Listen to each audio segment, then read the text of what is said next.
সারাদিন রোজা রেখে পেঁয়াজি ছোলা বুট মুড়ি খাওয়ায় যে মজা, সারাদিন ভাত খাইয়া তারপরে ইফতারের শরীক হওয়া, ছাগলে ঘাস খাইলে যেমন লাগে ওই রকম তার মুখে লাগে, এই মজা পাবে না। রোজাদারের যে মজা লাগে সেই মজা সে পাবে না।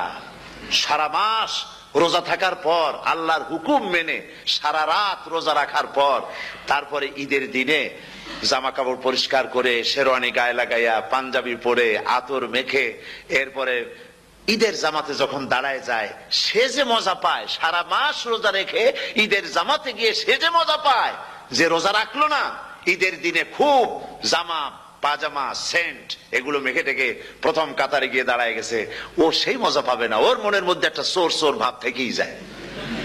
সে মনে মনে ভাবে এই জামাত আমার না, জোর করে আসছি, এইখানে দাঁড়াবার যোগ্যতা আমার নাই।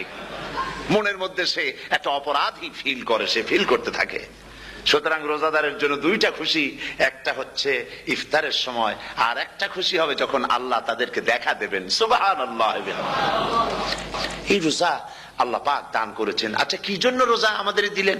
এই জন্য দিয়েছেন যে একটা মাস পৃথিবীর মুসলমানরা না খেয়ে থাকুক দিনের বেলায়, ওই না খেয়ে থাকার যে খাবারগুলি বাঁচবে এগুলি আল্লাহ অন্য কোন এলাকার মানুষদের খাওয়াবেন নাকি?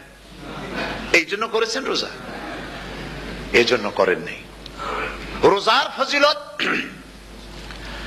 আল্লাহর নবী বলেছেন, রমজান মুবারকের এত ফজিলত, মানুষ যখন কোন ইবাদত করে আল্লাহ পাক সেই ইবাদতের নেক আমলের সওয়াব 10 থেকে শুরু করে 700 পর্যন্ত বাড়ায় দেন। 10 থেকে শুরু করে 700 করে 700 বাড়ায় দেন, ইল্লা সাওম, রোজা ছাড়া।